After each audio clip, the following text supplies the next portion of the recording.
तो welcome back to S group. मेरा नाम है आमिर और हाजिर हूँ अकाउंटिंग सीरीज की नई क्लास नया वीडियो लेकर। आज की इस क्लास में हम बात करने वाले हैं a very important topic of accounting that is discount. जी हाँ, जिसे हम हिंदी में कहते हैं छूट।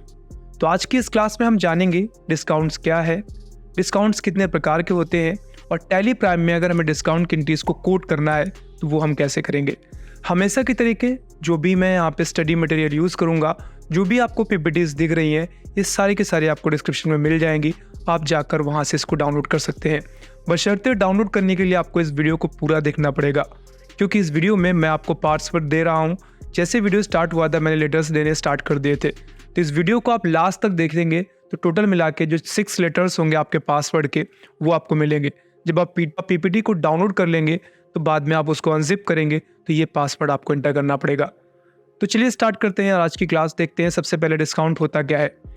अगर हम डिस्काउंट की बात करें, डिस्काउंट फर्म के लिए एक प्रकार का एक्सपेंस होता है जो अपने प्रोडक्ट पे किया जाता है ताकि प्रोडक्ट की सेल बढ़ सके। भाई सीधी सीधी बात है, हम डिस्काउंट क्यों देते हैं। अगर आप अपने आप को एक बिजनेसमैन मान के चले तो क्या होता है, हम सेल का बोर्ड लगाते हैं। उसकी वजह क्या है, ताकि ज़्यादा कस्टमर्स हमारे पास विजिट करें। अब जब ज़्यादा कस्टमर्स विजिट करेंगे तो सीधी सीधी बात है कि सेल बढ़ेगी, है ना। मतलब कुल मिला के सेल बढ़ाने के 2 तरीके होते हैं। सबसे पहला तरीका है आप होल्डिंग्स बनवाइए, मार्केटिंग करवाइए, पोस्टर्स लगवाइए। इसमें भी आपका कुछ ना कुछ तो खर्चा जाएगा, होल्डिंग्स को बनवाने में, मार्केट में उसको प्लेस कराने में। वही दूसरा तरीका क्या है कि वो खर्चा जो आप अपने होल्डिंग्स में या बैनर्स में कर रहे हैं, वही थोड़ा बहुत आप डिस्काउंट के रूप में कस्टमर्स को दे दीजिए। इससे फ़ायदा क्या होगा, आपका कस्टमर जो भी आपकी शॉप पे आएगा, मान लीजिए 100 रुपये की चीज़ आप 95 रुपये का दे रहे हैं, क्योंकि 5 रुपये यहाँ पे आप डिस्काउंट देते हैं। और दूसरी जो फर्म्स हैं वो क्या करती है, वो 100 रुपये की चीज़ 100 रुपये का ही देते हैं, बट वो होल्डिंग्स एंड बैनर्स लगवाते हैं। तो फ़र्क ये आएगा, जो आपका कस्टमर आपसे माल लेके जाएगा वो आपके प्रोडक्ट की खुद से मार्केटिंग करेगा। इसमें आपको होल्डिंग्स बैनर्स लगाने की ज़रूरत नहीं है। इसीलिए कहते हैं डिस्काउंट वह अमाउंट है जो फर्म के द्वारा फर्म के कस्टमर को पे किया जाता है ताकि फर्म की सेल बढ़ सके। होप्स आपको समझ आया होगा। अब अगर हम बात करते हैं फर्म के डिस्काउंट्स होते कितने प्रकार के हैं, तो डिस्काउंट को 2 तरीके से बांटा गया है, 2 कैटेगरी में बांटा गया है। सबसे पहला है आपका ट्रेड डिस्काउंट और दूसरा है आपका कैश डिस्काउंट। चलिए सबसे पहले बात करते हैं ट्रेड डिस्काउंट क्या है। वह डिस्काउंट जो प्रोडक्ट की सेल के वक्त कस्टमर को दिया जाता है, इसे हम बिल में नहीं दर्शाते। इसे हम बल्क डिस्काउंट भी कहते हैं और इसके साथ साथ इसको घटाकर जो हम बिल बनाते हैं वही बिल हम कस्टमर को देते हैं। कुल मिला के ये मिथ है, आप ये कह सकते हैं। एग्जाम्पल समझाता हूँ मैं। आमतौर पे होता क्या है, जब भी कोई कस्टमर हमारे पास आता है तो हमसे कोई भी सामान मांगता है तो हम उसका MRP पे रेट बताते हैं। MRP का फुल फॉर्म क्या होता है, मैक्सिमम रिटेल प्राइस। ठीक है, जैसे एग्जाम्पल बता रहा हूँ। मान लीजिए कोई कस्टमर आया हमारे पास, उसने कहा कि शर्ट दिखाइए और मैंने उसको शर्ट दिखाया। अब शर्ट का जब उसने मेरे से प्राइस पूछा तो मैंने उसको प्राइस बताया 2500 रुपीज़, चूँकि शर्ट में यही रैपर लगा हुआ है। लेकिन सच्चाई ये है कि जब मैंने उस शर्ट को ख़रीदा था मार्केट से, अपने सप्लायर से स्पेशली, तो मैंने उस शर्ट को हार्डली 1500 रुपये का ही खरीदा था, लेकिन उसमें MRP लगा हुआ है। तो मेरे कस्टमर ने बोला कि अब मुझे शर्ट का प्राइस बताइए, मैंने 2500 रुपीज़ बताया। फिर क्या होता है, वो बार्गेनिंग करता है कि नहीं इसमें 2000 रुपीज़ देंगे या हम 1800 रुपीज़ देंगे। फाइनली मान लीजिए उसने कहा कि हम इसके 2000 रुपये देंगे और मैंने कहा चलिए लास्ट में डील डन हो गई। तो उसका MRP कितना था, 2500 रुपये, और आपने कितने का खरीदा था, 1500 रुपये का। लेकिन वो शर्ट जा कितने का रही है, 2000 रुपये। तो यहाँ पे ध्यान रखिएगा, डिस्काउंट एक मिथ है। जो बिल बनेगा आपका सीधा सीधा 2000 रुपये का बनेगा। यहाँ पे वो 500 रुपये कहीं कोट नहीं किए जाएंगे। क्यों? क्योंकि ट्रेड डिस्काउंट वह डिस्काउंट होता है जब हम माल को सेल करते हैं। सेल करते वक्त जो भी हम बार्गेनिंग डिस्काउंट देते हैं उसको हम ट्रेड डिस्काउंट कहते हैं, और बिल हमेशा घटे हुए अमाउंट पे बनता है। एग्जाम्पल समझाता हूँ मैं आपको और समझ में आ जाएगा। अब जैसे यहाँ पे लिखा हुआ है फर्म ने गुड्स परचेज किया है इस बार, ये दोनों ही चलते हैं ना। जब आप सामान खरीदेंगे तो आपको डिस्काउंट मिलेगा और जब आप सामान बेचेंगे तो आपको डिस्काउंट देना पड़ेगा। ये उल्टा हो जाएगा, जब आपको मिलेगा आपके लिए इनकम होगा और जब आप देंगे तो आपके लिए एक्सपेंस होगा। अब यहाँ पे क्या हुआ, फर्म ने गुड्स परचेज किया है 50,000 रुपये का 5% TD पे। सीधी सीधी बात है, ये मिथ है। 5% TD बस आपको बताया गया है। आप ये मानिए 50,000 रुपये का सामान अगर हम 5% TD पे लेते हैं, इसका मतलब ये है वो सामान हमें 45,000 रुपये का ही पड़ा है, यानी एक्चुअल जो उसका प्राइस है वो 45,000 रुपीज़ ही है। तो वहाँ पे वही देख लीजिए। ऊपर बताया गया है कि अगर हम 50,000 रुपये के 5% की बात करते हैं तो 2500 रुपीज़ ही हो गया आपका 2500 रुपये। अब हम MRP की बात करेंगे तो 50,000 रुपये था, अब उसमें से हमें 2500 रुपीज़ माइनस करने हैं, तो जो ओवरऑल प्राइसिंग बनेगा वो बनेगा 47,500। मैं 10,000 काउंट कर गया था, 47,500 रुपये। तो जो बिल बनेगा आपका वो बनेगा by purchase account 47,500 to cash account 47,500। क्यों? क्योंकि हमारे जेब से यही जाएगा और बिल में भी यही कोट किया जाएगा। अब यहाँ पे रूल समझ लीजिए बाय टू कैसे डाला गया है। तो अगर हम अपने स्टॉक को अपना एसेट्स मान के चलें, जो कि होता है, क्योंकि उसका लाभ आप भविष्य में लेंगे, तो जब भी आपके पास एसेट्स बढ़ते हैं तो आप उनको बाई करते हैं या डीआर करते हैं, और जब भी घटते हैं तो आप उनको 2SCR करते हैं। तो जब आप सामान खरीदेंगे तो आपके पास बढ़ेगा, प्लस होगा, तो इसलिए हमने सामान जिसको हम परचेज कह रहे हैं तो हमने यहाँ पे बाय कर दिया, ठीक है। और उसके बदले हमें जो कैश देना पड़ा वो माइनस हो गया, तो हमने 2 कर दिया। तो ये आपका बन गया by purchase account 47,500 rupees and to cash account 47,500 rupees. अब ये एंट्री किस में जाएगी? तो पेमेंट में जाएगी, सॉरी परचेज में जाएगी, क्योंकि यहाँ पे परचेज वर्ड आ गया है। अगले एक और बिल लिखा हुआ है, यहाँ पे लिखा हुआ फर्म ने इस बार गुड्स बेचा है 35,000 रुपये का 10% TD पे, और लैंड खरीदी है 5 लाख रुपए की, और इसके साथ साथ बिल्डिंग भी खरीदी है 25 लाख रुपीज़। ऑल ट्रांजेक्शन्स में इस बार HDFC चेक। थोड़ी सी बड़ी हो गई एंट्री, लेकिन है डिफिकल्ट नहीं, बिल्कुल आप आसानी से समझ सकते हैं। स्टेप में तोड़ बनाइए। पहला क्या लिखा है? 35,000 का सामान 10% TD पे बेचा है, ठीक है। 35,000 का सामान 10% कितना हो गया आपका? 3500 रुपये। अब 35,000 में 3500 रुपये घटा दीजिए, वही एक्चुअल प्राइस हो जाएगा उसका। तो यहाँ पर हम जब सेल करेंगे 31,500 रुपये की होगी। तो 31,500 रुपये की चूँकि सारा का सारा ट्रांजैक्शन आपका HDFC में होने वाला है, तो यहाँ पे सेल में क्या होता है, आपको गुड्स घटता है, जब माइनस होता है तो हम उसको 2 करते हैं। तो यहाँ पे हमने लगाया टू सेल्स अकाउंट 31,500 रुपीज़। उसके बदले जो हमारे बैंक में पैसा जमा हुआ वो कितना था, तो हमने बैंक को बढ़ा लिया अपने बाई कितना 31,500 रुपीज़, ठीक है। अब आगे कह रहा है कि आपको क्या करना है, and sold land of 5 lakh. आपको 5 लाख की ज़मीन बेचनी, ज़मीन माइनस करिए नहीं 2 करिए, तो 2 लैंड 5 लाख, और इस बार फिर से आपको चेक मिलेगा बाई HDFC 5 लाख, ठीक है। और फिर आपको क्या करना है, बिल्डिंग लास्ट में खरीदना है आपको, परचेज बिल्डिंग। तो इस बार आ जाएगा बाई बिल्डिंग, चूँकि बिल्डिंग बढ़ेगा आपके पास 25 लाख का, और इस बार आपको देना पड़ेगा।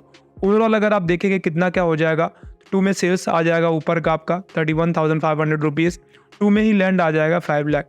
अब यहाँ पे देखिए बाई का HDFC कितना है 31,500, और यहाँ पे फिर से बाई का कितना है 5 लाख। ये तो ये 5,31,500 रुपये हो गया, और यहाँ पे 2 का कितना है टोटल 25 लाख रुपीज़। तो जब आप आपस में एडजस्ट करेंगे इसको, टोटल मिला के 19,68,500 रुपये बचेगा। अब ये किस में जाएगी? पैसा आपके जेब से जा रहा है, सेल्स में जाए। अगर सेल्स वर्ड आ गया है तो सेल्स में आप डाल सकते हैं, इसको आपको डबल मोड एंट्री सिस्टम में बनाना पड़ेगा, अदरवाइज आप इसे डायरेक्टली पेमेंट में भी डाल सकते हैं, ठीक है। अब बात करते हैं अगले डिस्काउंट की। तो आपको याद होगा अभी मैंने आपको बताया था कि अगर कस्टमर ने कुछ बार्गेनिंग करी, तो बार्गेनिंग में क्या होता है कि हम पैसे काट के सामने वाले को देते हैं, ठीक है। और जो बार्गेनिंग वाला डिस्काउंट होता है उसको हम कहते हैं ट्रेड डिस्काउंट, ट्रेडिंग डिस्काउंट, यानी माल को बेचते समय दिया हुआ डिस्काउंट।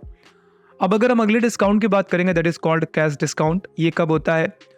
उसने कहा ठीक है 2,000 रुपये का मैं खरीद लूँगा, मैंने कहा डील डन, ले जाइए 2,000 रुपये का। लेकिन अब उसने कहा खाते में लिख दीजिए, मतलब उसके पास पैसे नहीं है, वो पे नहीं करेगा, वो उधार ले रहा है आपसे सामान। तो बिल कितने का बना? 2,000 रुपये का, लेकिन 2,000 आपको मिले नहीं है वो। अब क्या हुआ, जो मान लीजिए 2,000 रुपये के बिल के साथ वो लेके चला गया आपके पास से सामान। अब बाद में आपको किसी भी कीमत पे पैसे चाहिए, ध्यान रखिए आपकी जो शर्ट की कॉस्ट थी वो 1,500 रुपये ही थी, क्योंकि आपको MRP 15, आपको जो पड़ा था प्राइस वो 1,500 रुपये था। वो बात और हो गई कि आपने 2,000 बेचा, 500 रुपये प्रॉफिट कमाया। अब आप सोचते हो प्रॉफिट चाहे कम हो जाए लेकिन पैसा हमें आज ही मिल जाए। तो बिल कितने का बना था? 2,000 रुपये का। सामने वाले पार्टी का बिल 2,000 का बन चुका है। अब आप उसे फ़ोन करके बोलते हो कि अगर आज के दिन आप पैसे दे जाते हो तो अब 1,800 रुपये दे जाइए, 200 रुपये का आपको और डिस्काउंट मिल जाएगा। तो यहाँ पे जो ये 200 रुपये होगा, ये क्यों दिया आपने डिस्काउंट के रूप में? क्योंकि आपको कैश की वसूली करनी है। ध्यान रखिए जब पैसा वसूली के समय आप किसी को डिस्काउंट देते हैं ताकि आपका पैसा मिल जाए आपको, इसको हम बोलते हैं कैश डिस्काउंट। और इसको बिल में कोट करना ज़रूरी है। वजह क्या है? बिल में कोट नहीं करेंगे तो एडजस्टमेंट होगा नहीं, क्योंकि बिल पहले ही बन चुका है। अब आप ये समझ लीजिए कि जो सामने वाली पार्टी है उसका नाम काटेंगे 2,000 रुपये से, पैसा तो आपको 1,800 ही मिलना है, क्योंकि वो 200 रुपये जो होंगे वो आप अपने खाते में डालेंगे, वो आपका डिस्काउंट होगा एक्चुअल, जो कि बिल में शो किया जाता है। इसी को हम बोलते हैं कैश डिस्काउंट। चलिए पढ़ लेते हैं क्या लिखा हुआ है। या वह डिस्काउंट है जो पैसे के वसूली के समय की गई डील पे अमाउंट पे दिया जाता है ताकि पैसे जल्दी से वसूल हो सके, ठीक है। पैसे की वसूली के वक्त दिया गया डिस्काउंट कैश डिस्काउंट कहलाता है, जिसे बिल में शो करना जरूरी है। अब यहाँ पे जैसे लिखा हुआ है firm sold goods of 50,000 rupees with 5% CD। अब इतना समझिएगा कि 5 50,000 का तो सामान बिक गया होगा, लेकिन पैसे की वसूली के वक्त उनको 5% डिस्काउंट और देना पड़ा। तब क्या होगा, जो बिल बना होगा ना सेल के वक्त, कितने का, 50,000 का, तो टू सेल्स में जाएगा 50,000 रुपये। TD एक भी नहीं था, चूँकि TD शो नहीं किया गया है। पैसे की वसूली के वक्त यहाँ पे 5% डिस्काउंट देना पड़ रहा है। MRP कितना हुआ, 50,000 रुपये। टोटल TD कितना था, 0 था, तो सेल प्राइस कितना हो गया, 50,000 रुपये। ठीक है, अब यहाँ पर हम क्या करेंगे, अब कैश डिस्काउंट की बात कर लीजिए। 25 रुपये कैश डिस्काउंट आएगा पैसा की वसूली के वक्त। ठीक है, तो अब यहाँ से जो सामान बिका आपका वो 50 का, ठीक है, और डिस्काउंट कितना दिया आपने, 25 रुपये। अब ये डिस्काउंट आपका एक्सपेंस है, चूँकि आपको एक्सपेंस करना पड़ा है जाकर, तब जाके आपको वो पैसा मिला है। तो जब भी एक्सपेंसेस बढ़ते हैं उनको हम बाय करते हैं, तो यहाँ पे आ गया बाय डिस्काउंट। आप गिवन कह सकते हैं कितना, 2500 रुपीज़, और बाय में आ गया कैश आपका 47,500 रुपीज़। अब यहाँ पे देखा आपने डिस्काउंट शो करना पड़ा है, क्यों, क्योंकि ये कौन सा डिस्काउंट है, ये आपका कैश डिस्काउंट। पैसे की वसूली के वक्त, वो भले ही थोड़ी देर बाद ही सही, लेकिन मेन वजह थी कि आपको अमाउंट कैश मिल जाए, उसके लिए हम उसको कैश डिस्काउंट कहते हैं। ठीक है, ये समझ में आया होगा आपको। अब अगर हम इसे प्रैक्टिस करके देखते हैं टैली प्राइम में कैसे करते हैं। यहाँ पे हमने गुड्स वर्ड का यूज़ किया है, बट एक्चुअल में सच्चाई ये है कि टैली प्राइम में हम आइटम्स वगैरह को मेंटेन करते हैं। चलिए मैं आपको दिखाता हूँ ये कैसे काम करता है। तो इसके लिए मैंने यहाँ से अपना टैली प्राइम सॉफ्टवेयर भी ओपन करके रखा हुआ है, और कल चूँकि मैंने GST की क्लास में आपको बताया था GST कैसे कोड करते हैं, वो एक मास्टर क्लास थी अबाउट GST। तो आज मैं उसी में पहले डिस्काउंट कॉलम ऐड करूँगा, और फिर मैं आपको डिस्काउंट की एंट्रीज करके दिखाऊंगा। आपको मैं कल की एंट्री दिखा दूं थोड़ी बहुत, तो आप देख लीजिए। जैसे कल मान लीजिए हमने माल सेल किया था, तो यहाँ से मैं सेल्स की एंट्री पे जाऊँगा किसी में भी। तो आप यहाँ पे देखेंगे कि सीधे 5 पीसेस हमने गैलेक्सी फ़ोन्स बेचे थे, जिसका एक का प्राइस था 25,990 रुपये। इसमें कोई डिस्काउंट नहीं दिया था मैंने, लेकिन मान लीजिए मुझसे डिस्काउंट देना पड़ा हो, तो क्या करेंगे आप, तो कैसे एंट्री पास करेंगे आप। तो बहुत आसान है, आपको यहाँ पे एक डिस्काउंट कॉलम ऐड करना पड़ेगा। इसके पैटर्न अलग अलग हो सकते हैं, फिर से मैं कह रहा हूँ, एक मेन थीम समझ लीजिए कि आपको कैश मिल रहा है, वो वाला डिस्काउंट। एक है आप डिस्काउंट दे रहे हो और आप उसको बिल में शो करना चाहते हो। वैसे डे डिस्काउंट बिल में नहीं शो होता है, मैं आपको बता दे रहा हूँ। अगर आप फ्लिपकार्ट में, अमेजोन में जाके देखते हैं 50% ऑफ है, 60% ऑफ है, तो फिर जब आप इनवाइस जो लेते हैं उसमें ऐसा क्यों नहीं लिख के आता। उसमें तो डायरेक्टली लिख के आता है कि भाई सामान आपको इतने का पड़ा। अगर वो सामान वाकई में इतने का ही था, जिसमें जब बताया गया कि नहीं आपको 10,000 रुपये का सामान है, 50% ऑफ करके आपको 5,000 रुपये का मिल रहा है, तो बिल में भी तो मिलना चाहिए। बिल में तो आपको सीधे 5,000 रुपये ही लिखा होता है। तो इस चीज़ को समझिएगा, ट्रेड डिस्काउंट बिल में शो नहीं करते, कैश डिस्काउंट बिल में शो करते हैं। चलिए अब हम क्या करेंगे कि टैली प्राइम में ऐसे हमें एंट्री पास करनी होगी। तो सबसे पहला काम जो आपको करना होगा वो है आपको डिस्काउंट कॉलम ऐड करना होगा। कोई नहीं, आप यहीं गेटवे ऑफ टैली पे रहिए, F11 दबाइए, एंटर करिए, और यहाँ पे देखिए एक तरफ आपको पूरा टैक्स का हिस्सा दिखाई देता है, एंड देन एक तरफ आप देखेंगे तो यहाँ पर आपको इन्वेंट्री के फीचर्स और अकाउंट के फीचर्स दिखाई देते हैं। अब इन्वेंट्री के फीचर्स में ये आइए, use discount column in invoice दिखा हुआ है, आप इसको यस कर दें, इंटर प्रेस कर दें। जब आप इंटर प्रेस कर देंगे तो लिखा हुआ use separate actual build account columns in invoices. ये एक तो अलग टॉपिक है, इस पर हम बाद में बात करेंगे। फिलहाल आपका काम इसी से हो जाएगा, पहले वाले से। आपने इसको सेव कर देना है, कंट्रोल करके हमने सेव किया। अब आपको एक अलग ही चेंजेस दिखाई देगा, जो इनवाइस बनेंगे वो अलग प्रकार से। मैं कैश सेल करके दिखाता हूँ आपको, जिसमें हम किसी पार्टी का जिक्र नहीं कर रहे हैं, हमें पैसा मिल रहा है डायरेक्टली। ठीक है, तो मैं यहाँ से डिस्काउंट, अब मान लीजिए मुझे वाउचर पे जाना होगा, तो सीधे सीधे मैं वाउचर पे जा सकता हूँ। और मान लीजिए मैं कैश सेल कर रहा हूँ, तो फिलहाल मैं कैश कोड करूँगा। ठीक है, ये रहा आपका। अब यहाँ पे मैं सेल कर रहा हूँ। मैंने क्या किया, मैंने गैलेक्सी फ़ोन ही बेचना था, मैंने गैलेक्सी सेलेक्ट कर लिया, और मान लीजिए मैंने 10 नॉस नंबर सेलेक्ट किए। बाला नेगेटिव है, आपके पास इतना तो पड़ा भी नहीं है। अच्छा, तो चलो मैं एक बेचता हूँ फिलहाल, ये लीजिए, एक ही बेचता हूँ। और जो मैं इसका सेल रेट रखूँगा, यहाँ पे 25,999 पड़ा हुआ है, इसका मतलब मैंने पहले सेल इतने का किया होगा। लेकिन आज मैं क्या करूँगा, आज मैं इसको मान लीजिए 5% का डिस्काउंट दे रहा हूँ। चलिए, तो कितने का पड़ा, 24,999 रुपये का 5% काट के। अब जब आपका GST लगेगा, इंटर प्रेस कर दीजिए। अब GST पे मैंने डिटेल में क्लास बनाई है। अब आप सोचोगे मैं GST की सेटिंग करना बताऊँ, that would be different topic. इस पे मैंने इससे पहले वीडियो बनाकर आपको डिटेल में बताया है कि आपको प्रॉपरली कौन सी GST की सेटिंग्स करनी है। तो यहाँ पे सीधे आएंगे, और मैंने GST के लेजर्स बना के रखे हैं। मैं सी दबाऊंगा, इंटर प्रेस करूँगा, ये आ जाएगा, एंड देन मैं एस दबाऊंगा, इंटर प्रेस करूँगा, और ये आपका आ जाएगा।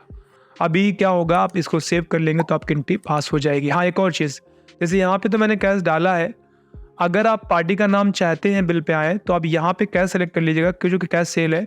लेकिन आप यहाँ से जब अगले फॉर्म पे जाएंगे तो यहाँ पे पार्टी का नाम डाल लीजिएगा, बायर का नाम जिसको भी आपको देना है। मैं यहाँ से न्यू पार्टी में जाता हूँ और मैं रोहन कर देता हूँ, चलो रोहन सिंह।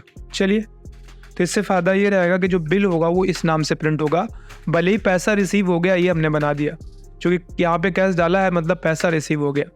बाकी सारी चीज़ें कर दीजिए और कंट्रोल ले करके आप इसको सेव ना कराएं, आप ऑल्ट पी करके पहले चाहे तो देख भी ले इसका प्रिंट एक्चुअल में कैसा आएगा। And then you see party का नाम बिल में आया, ओके यहाँ पे देख सकते हैं, लेकिन पेमेंट हो चुका है। बायर का नाम ये रहा आपका और जीएसटी कोड किया गया है बाकायदे, यहाँ पे 5% डिस्काउंट शो किया गया है, वो आपको नीचे भी दिखाई दे रहा है।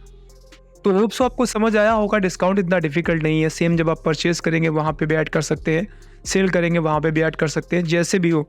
अब मल्टीपल डिस्काउंट्स भी ऐड किए जाते हैं, उन पे भी मैं बहुत जल्द वीडियो बनाऊंगा, क्योंकि अगर मैं ज़्यादा बड़ा वीडियो बना देता हूँ तो आप लोग स्किप करते हो, इसलिए मैं छोटे छोटे वीडियोज़ में आपको चीज़ों को समझाने की कोशिश करता हूँ।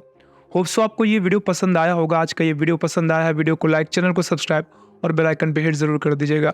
बहुत जल्द फिर से मिलेंगे एक नया टॉपिक पे बात करते हुए। तब तक अपना ख्याल रखिए और कमेंट पे जरूर लिखिए कि अगला वीडियो आप किस टॉपिक पे चाहते हो।